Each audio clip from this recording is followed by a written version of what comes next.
ხალბატონმა TikTok-დან გაიგო, რომ დალტონიკი იყო. გასაყიდად გამოდო ინტერნეტში სავარძელი და ფერებში მიუთითა, რომ არის ლურჯი ფერი.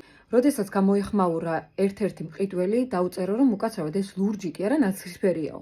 ამ ქალს ეგონა, რომ ეს მყიდველი ეღადავებოდა და არ მიაქცია ერთი სიტყვით ამას ყურადღება.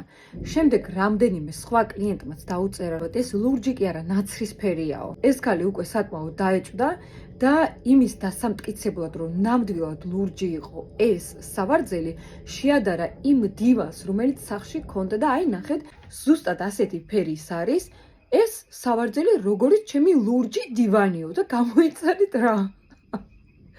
ეს დივანიც იყო ნაცრისფერი.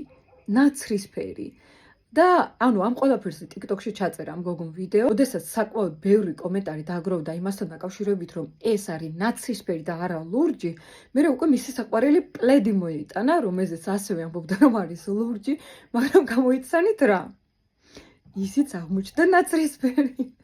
მეცნებათან მეწოდება ეს გოგო მართლა გულწრფელა. როდესაც 1500 კომენტარი დააგროვდა ერთი და იგივეს მტკიცებით, რომ არ არის ლურჯი, არის ნაცრისფერი, როგორც წიგნა წავიდა და ჩაეწერა თვალის ექიმთან.